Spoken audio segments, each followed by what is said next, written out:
Conversation dans le noir. Le podcast des éditions du Masque. Oui, Salut Charles. ça marche. Ça va? Ouais, ça marche. Épisode 5, Samouraï et tatami. avec l'éditrice Violaine Chivot et le romancier Charles Aquet.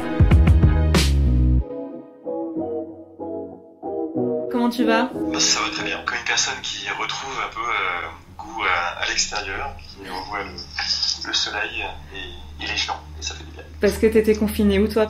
J'étais chez moi, donc en banlieue parisienne, et c'est vrai qu'il y avait deux sortes de personnes. Il y avait ceux qui travaillaient énormément et ceux qui ne travaillaient pas du tout. Et moi, je faisais partie de ceux qui travaillaient énormément, puisque je travaillais à l'Express et que faire le journal 100% à distance, ça a été vraiment très compliqué. Donc c'était très intéressant, mais ça a été épuisant. Toi, je précise, t'es journaliste, t'as été grand reporter pendant plus de 15 ans et aujourd'hui t'es rédacteur en chef de l'Express, c'est ça? Oui, c'est ça. En fait, pendant plus de 15 ans, j'ai parcouru le monde. C'était un moment extraordinaire. Et depuis le mois de décembre dernier, je suis devenu rédacteur en chef de tout le service étranger. Et comment tu trouves le temps d'écrire alors, toi qui es à la fois écrivain et journaliste? En fait, j'écris la nuit.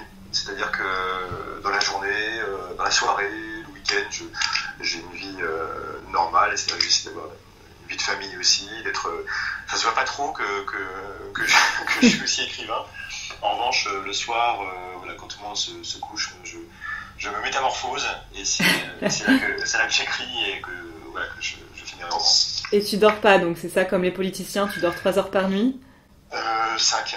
Ah ouais. 5 heures. Je dors pas tellement, mais c'est vrai qu'il y a une ambiance le soir, on se retrouve, on arrive un petit peu à chasser toutes les contrariétés, toutes les émotions positives ou négatives qu'on a eues dans la journée, et puis à force, parce que au début c'était difficile, mais maintenant j'arrive très facilement à switcher d'un univers à l'autre. Et je glisse dans cet espace de liberté. Et pour moi, c'est un grand bonheur. C'est pas une fatigue. Du coup, En tout cas, t'es assez prolifique pendant ces heures de la nuit, parce que toi, t'es l'auteur de plusieurs livres, des documents, des polars, et aussi d'une série historique à succès, qu'on a publiée au Masque, et qui se déroule dans le Japon de l'ère Meiji. Elle est composée de 5 tomes, L'œil du Daruma, Crime au Kabuki, La geisha de Yokohama, Le samouraï d'Urakami, et Intrigue au Kodokan, qui est sorti en janvier de cette année. Dans cette série, on suit les aventures du samouraï Tosode, mais en fait être samouraï à l'ère Meiji alors que le pays connaît de profonds bouleversements politiques, c'est vraiment pas un statut simple. Est-ce que tu peux nous expliquer un peu? Oui, c'est-à-dire que les samouraïs jusqu'en 1868 étaient un peu les rois du pays. C'était des êtres pour certains arrogants, qui avaient tous les pouvoirs, qui avaient des domestiques, tout le monde était à leurs pieds. Et en quelques mois, le monde japonais a basculé. Le shogun a abdiqué, l'empereur est arrivé, Mitsuhito a voulu moderniser le Japon. Il s'est rendu compte que le Japon était très en retard par rapport à l'Occident. Donc ils ont invité des Occidentaux qui jusque-là n'avaient pas le droit de venir au Japon, ou quasiment pas. On est passé d'un monde féodal à un monde pré-moderne. Et donc tous les seigneurs qu'on appelle les daimyo et tous les samouraïs, donc les guerriers, se sont retrouvés au chômage. Et ils avaient plus le droit de porter le sabre, par exemple, les samouraïs, suite à ça. C'est ça. Ils ont raccroché leur katana, donc leur sabre, au clou. Ils ont coupé leur natte pour certains, et ils ont essayé de se débrouiller comme ils pouvaient. Au début, ils avaient une pension. Petit à petit, la pension a disparu. Donc, malheureusement, peu d'entre eux ont réussi à s'adapter. Et il y en a quand même quelques-uns, comme des noms qui sont connus aujourd'hui, comme Mitsubishi. Le groupe Mitsubishi était fondé par une famille de samouraïs. Malheureusement, d'autres se retrouver un peu sur le bord de la route. J'ai trouvé ça intéressant d'avoir comme personnage principal l'un de ces samouraïs qui est un peu paumé dans ce Japon moderne. Et donc lui, il n'a pas d'argent, il erre d'une ville à l'autre, il picole un peu, et il essaye de s'en sortir, il trouve des boulots, mais ça se passe pas bien. Il incarne évidemment toutes les contradictions et toutes les violences de l'époque.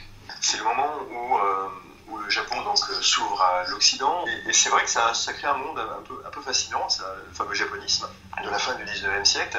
Voilà, c'est une époque très fertile, c'est vraiment une époque où deux civilisations s'entrechoquent et se retrouvent pour la première fois depuis plusieurs siècles. Pour pour revenir à la série et au dernier tome, qui est sorti en janvier, on assiste vraiment à la naissance du judo, parce qu'on est à l'hiver 1888, et Tosode, il va rencontrer le vrai, l'inventeur du judo, qui est Jigoro Kano. Toi, je sais que tu fais du judo, que t'es ceinture noire. Est-ce que c'est ça qui t'a donné envie d'écrire sur ce sujet, ou est-ce que c'est au cours d'un de tes nombreux voyages, justement, où t'as trouvé l'inspiration? En fait, dans les raisons qui m'ont aussi amené vers le Japon, il y avait aussi la découverte assez précoce des arts martiaux. J'ai fait beaucoup de kendo, de iaido, de judo, de jujitsu, donc des arts martiaux traditionnels japonais. Mais c'est intéressant que tu dises jujitsu, parce que justement dans ce tome-là, Intrigue au Kodokan, on dit Kodokan ou Kodokan? Moi je dis Kodokan. Donc dans Intrigue au Kodokan, on comprend très bien que le judo en fait était très mal, enfin en tout cas l'inventeur du judo, Jigoro Kano, il était super mal vu à l'époque par les maîtres du jujitsu. Tu peux nous expliquer un peu pourquoi? En fait, le jujitsu, c'est un art ancestral qui était enseigné par des grands maîtres, et c'était pour un samouraï qui, par exemple, était désarmé, ou alors était dans un couloir et ne pouvait pas sortir ses armes, c'était un moyen de se battre. Donc c'était l'art de défense à main nue des samouraïs. Et en fait, les écoles se déchiraient pour savoir laquelle était la meilleure. Donc il y avait des écoles, ceux qui apprenaient à tordre des poignets par exemple, avec des clés de bras, des clés de poignets. D'autres, c'était des projections, de style judo, on faisait chuter l'adversaire. D'autres, c'était au sol, on emmenait l'adversaire au sol et on se battait avec lui au sol. Chacun avait sa spécialité. Mais personne en fait n'a fait de synthèse. Et en fait, Jigoro Kano était assez chétif. Quand il était jeune, il se faisait un peu taper dessus, et il a décidé d'apprendre à se battre pour se défendre, et il est allé voir différents maîtres de jujitsu. Certains lui ont appris beaucoup, mais il n'était pas tellement satisfait, et il a décidé de créer son propre art qui soit une sorte de synthèse de tous les autres. Et ce qui est intéressant chez Jigoro Kano, c'est que ce n'était pas du tout un bagarreur. Lui, c'était un précurseur. Il a joué un rôle très très important dans la modernisation de l'école au Japon. Au début, c'était réservé aux nobles, aux aristocrates. Et il a vraiment fait en sorte de laisser l'accès de l'école à des jeunes défavorisés notamment. Et pour lui, le judo, c'était surtout au début une façon une sorte d'école de gymnastique. C'était une façon d'éduquer son corps, un peu le spiritus sanum, corpore sanum. Et petit à petit, ça a pris de l'ampleur, et il y a eu un succès énorme. Et à chaque fois qu'il y avait un tournoi avec les écoles de jiu-jitsu, il leur mettait une raclée. Et c'est comme ça que qu'on explique le succès du judo, c'est parce que à un moment donné, il battait les élèves de Jiu-Jitsu, ou parce que c'est aussi un art de vivre. Enfin, on le voit aussi bien dans ton roman, mais c'est pas que un art martial. Lui, il a vraiment toute une philosophie de vie qui va avec. Oui, tout à fait. C'est vrai que c'est un art de vivre. Pour lui, ce qui était important, c'était pas la compétition. Il verrait le judo d'aujourd'hui, peut-être qu'il se dirait, oh là là, c'est devenu un truc où on fait de la musculation de tous les côtés, où on est très fort. Les judokas d'aujourd'hui pour beaucoup sont des culturistes avant d'être des vrais judokas. Ils ont un ou deux mouvements. C'est rare d'avoir des judokas qui ont un éventail de techniques très large et qui sont vraiment dans l'esprit du fondateur. Mais c'est vrai que c'est un art de vivre, parce que Jigoro Kano était quelqu'un qui était très empreint de culture confucianiste. Le respect à l'autorité, le respect au père, parce qu'il avait eu un éducateur qui était confucianiste. Et donc il a dans son enseignement fait transparaître ces valeurs. Et c'est pour ça que le judo a des valeurs de noblesse que n'avaient pas d'autres disciplines. Toi, tu prévois de retourner au Japon bientôt ? Parce que, en fait, je sache que moi j'ai envie d'y aller, je n'y suis jamais allée, je voudrais que tu me conseilles. Alors, en fait, il y a des endroits où j'ai vraiment des souvenirs extraordinaires, dans les montagnes notamment, dans le centre du pays. Il y a une petite ville qui s'appelle Takayama, qui est vraiment conforme à ce qu'elle était il y a 200 ans. Elle n'a pas du tout été bombardée pendant la Seconde Guerre mondiale, et c'est vrai qu'on fait des balades magnifiques. Il y a encore des maisons traditionnelles de fermiers, et il y a aussi des ryokan, c'est-à-dire des hôtels traditionnels où on dort sur des tatamis, sur des futons, à la façon japonaise traditionnelle. On mange du poisson le matin au petit déjeuner, bon, ça il faut s'habituer. Mais c'est très très agréable. Et puis je retourne à chaque fois que j'ai l'occasion d'y aller, je retourne à Kyoto. J'adore le pavillon d'or. C'est déjà par le roman de Mishima, qui était quand même un roman extraordinaire. On voit toutes les époques, lorsque les cerisiers sentent en fleurs, ou alors à l'automne, lorsque les érables rougeoient. C'est vraiment, c'est un endroit que je trouve fascinant. Il y a une espèce de majesté, de grâce, de moments suspendus, même s'il y a des touristes. Et puis, là, je vais un peu t'étonner, mais moi, je conseille d'aller vers Fukushima. Alors, pas à Fukushima, mais dans toute cette région qui est une région qui a été dévastée, évidemment, par les tsunamis. Mais, bon, il n'y a pas de radiation à plus de 50 km, donc il n'y a aucun risque. L'eau, les couches profondes permettent d'avoir une eau qui est très pure. Mais justement, comme il n'y a pas beaucoup de touristes, et c'est un endroit qui est magnifique, avec beaucoup de petites villes qui sont très attachantes, et des gens vraiment qu'on ne trouve pas ailleurs, très authentiques, et avec des très beaux paysages. Moi, j'ai beaucoup allé par là. Je note. Et du très bon saké. Ah oui, parce que le saké, parlons-en. Tosode se saoule au saké régulièrement. Voilà, il a des petits moments de faiblesse, comme tout le monde.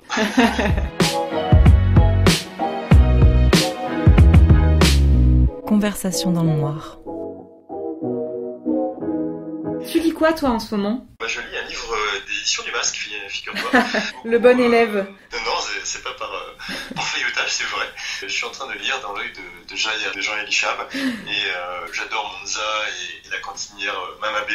Je rigole parce que j'ai enregistré la conversation dans le noir avec Chab la semaine dernière, et quand je lui ai demandé ce qu'il lisait, il m'a dit qu'il lisait Intrigue au Kodokan, donc je trouve ça très drôle. On s'est pas concerté. Et voilà, puis sinon je commence un livre de Pamuk aussi, Cette chose étrange en moi qui se passe à Istanbul, et une BD qui s'appelle La cantine de minuit, qui se passe au Japon. C'est en fait une cantine qui n'ouvre que la nuit, et des personnages un peu baroques, un peu fracassés, qui viennent pour cuisiner, qui demandent au chef tiens, fais-moi ça aujourd'hui, fais-moi de l'unagi, de l'anguille, et s'il a ça dans son frigo, il fait le plat devant eux. C'est génial parce que ça raconte des choses de la vie à Tokyo, des personnages qui sont des anciens yakuza, des femmes fatales qui travaillent dans le quartier de nuit, mais qui sont en fait des mères de famille sans le sou. Enfin, ça raconte vraiment le Tokyo d'aujourd'hui d'une façon très, très imagée. Bon, on vient de sortir du confinement, on en parlait en début de discussion, et c'est une période pendant laquelle pas mal de gens se sont essayés à l'écriture. Est-ce que toi, tu as des conseils pour l'écriture, vu qu'en plus tu es journaliste, donc tu as l'habitude quand même d'écrire, mais pour quelqu'un qui a envie d'écrire un polar qui se déroule dans un pays et une culture qui ne sont pas les siens, est-ce que tu as aussi des conseils ? Il y a une chose qui est importante, je crois qu'un lecteur qui veut lire un roman policier historique, il a envie qu'on le prenne par la main, il a envie qu'on l'emmène dans un univers qu'il ne connaît pas du tout, qu'on le plonge dans cet univers, et il a envie surtout de quelque chose d'authentique, et je pense qu'il faut beaucoup lire, beaucoup sur le pays qu'on a envie de camper. Il y a vraiment une sorte de digestion, c'est-à-dire que petit à petit on commence à prendre un peu de recul, on commence un petit peu à sentir des choses, en y voyageant, comme je le disais tout à l'heure, on retrouve des vestiges de l'époque. À Tokyo, par exemple, il y a un musée de la vie au 19e qui est un endroit fabuleux parce qu'on y voit vraiment l'art de vivre. Et vous avez votre héros qui allume une cigarette, par exemple. Qu'est-ce qu'il y a comme cigarette ? Est-ce qu'il y avait déjà des cigarettes occidentales au Japon en 1878 ? Comment on allume la cigarette ? Tout demande beaucoup de et alors, il y en avait ? Il y en avait, une marque qui s'appelait Kelly. Donc voilà, il faut essayer de rester, d'être précis, sans être non plus, c'est pas non plus une thèse de chercheur, mais il faut quand même être très, très authentique. Ça demande beaucoup de frustration par moment parce qu'on écrit des pages, et puis moi je me souviens d'une scène dans le tout premier, L'œil de Daruma, une scène de Kyudo, c'est-à-dire c'est l'art du tir à l'arc. Et j'avais lu 3, 4, 5 bouquins dessus, j'ai même fait une séance de tir à l'arc. Et voilà, je t'ai dit, voilà, je vais écrire une super scène, et j'avais écrit 10 pages sur le Kyudo. Quand j'ai relu le manuscrit avant de l'envoyer, je me suis dit, mais on s'embête, quoi. Je veux dire, c'est trop, quoi. C'est trop. Et j'avais coupé 9 pages et demie sur les 10. Ah ouais. Mais on dit que pour que les personnages soient crédibles, en fait, il faut que l'auteur sache quelle est la vie de ces personnages, ce qu'ils aiment boire, ce qu'ils aiment manger, etc., mais sans forcément le mettre dans le roman. Mais le fait même que l'auteur sache quel type de personnage ils veulent donner chair, du coup, ça rend beaucoup plus crédible ensuite. Oui, et c'est vrai, ça rejaillit surtout ça dans les scènes de dialogue. Les premières scènes de dialogue que j'ai écrites entre mon petit samouraï et Jigoro Kano, j'ai dû réécrire la scène 2-3 fois parce que ça allait pas. C'était pas lui, c'était pas l'image que j'en avais, et il était pas conforme avec le personnage qu'il est devenu par la suite, parce que c'est devenu quelqu'un de très important au Japon. Et pour ça, j'ai dû repartir plusieurs mois en enquête, entre guillemets, et après, à la fois je sentais parler, je sentais plus parler. Mais pendant très longtemps, j'ai eu beaucoup de mal. Et c'est ça aussi l'authenticité, c'est de réussir à avoir des échanges entre ces personnages qui soient vraiment très spontanés. Et parfois, là aussi, ça passe par des choses très sobres. Mon Tosoda, il faudrait qu'il explique les choses beaucoup mieux que ce qu'il fait. Mais s'il commence à avoir une tirade un peu latine, de 10 lignes ou 11 lignes, c'est pas lui, c'est pas ce personnage. C'est un personnage rustre, il fait pas des grandes phrases. Il est quand même un peu cabossé, ce personnage. Et il faut faire en sorte qu'on ressente ses blessures dans l'histoire. Donc ça demande à bien connaître son personnage et à pas le lâcher, quoi. Est-ce que tu pourrais nous lire un extrait de ton roman ?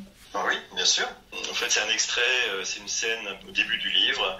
Le samouraï entre dans un petit bar, une ambiance un petit peu particulière, et c'est un endroit où il va commencer son enquête. C'est parti. Le samouraï sortit dans la rue. Le ciel s'était obscurci. Une main céleste avait renversé une bouteille d'encre, noyant l'horizon sous d'épaisses volutes sombres. Émergeant d'une forêt de toits blancs, un temple rouge amarante égayait ce décor de glace. Tosoda bourra sa pipe de tabac brun. Il n'avait plus assez d'argent pour s'acheter des cigarettes de gaijin. Alors il devait se contenter de cet horrible foin japonais. Il en tira une longue bouffée qu'il recracha aussitôt. C'était infect. Il traversa la chaussée et parcourut quelques chauds pour se retrouver devant une façade bariolée. Une pancarte était clouée de guingois. Chez Yuka, les meilleurs gyoza. Tosoda fit coulisser la cloison à claire-voie et se retrouva dans une pièce sombre, juste éclairée par une lampe à huile. Le samouraï mit du temps à s'acclimater à l'obscurité. Les murs de l'estaminet étaient couverts d'objets hétéroclites. Masques naux aux couleurs délavées, têtes d'ours empaillées, colliers de piments séchés, vieilles affiches de théâtre kabuki, sabres ébréchés et ailerons de requin. Posés sur une étagère près d'un carquois vide, des bouteilles de saké portaient les noms de leurs propriétaires. Le samouraï avait rarement vu un tel bric-à-brac. « Konnichiwa » l'accueillit un homme qui semblait surgir des ténèbres. Tosoda inclina la tête. « Installez-vous, n'ayez pas peur » poursuivit le tenancier. Il tira une table, déplaça une vieille machine à écrire, une statuette en pierre affublée d'une collerette rouge et un bocal rempli d'un liquide brunâtre. Un serpent enroulé sur lui-même semblait dormir à l'intérieur. « Ça lui donne du goût. Sans lui, la Omori serait bien fade. Je m'appelle Yuka. Je cuisine les meilleurs raviolis de la ville. Le secret, c'est la farce. Viande de porc, crevettes ou poulet, peu importe. Ce qui compte, ce sont les oignons, verre, le chou et le gingembre, sans oublier une pincée d'ingrédients mystères qui donnent ce goût inimitable. Ne me demandez pas ce que c'est, je ne vous le dirai pas, même si vous m'arrachez les ongles. Enfin non, pas les ongles, ça fait trop mal. Bon alors, que voulez-vous ? Yuka était un drôle de personnage, courbé comme une virgule, léger comme une plume, qui ne tenait pas en place. Son visage était bourré de tiques et ses yeux roulaient comme fous dans leur orbite. Ouais, merci beaucoup Charles. Et merci pour cette conversation dans le noir, c'était super agréable et super instructif. Merci à toi et merci à tous ceux qui l'écouteront et j'espère que ça leur donnera envie de lire ce livre. Conversation dans le noir. Le podcast des éditions du Masque.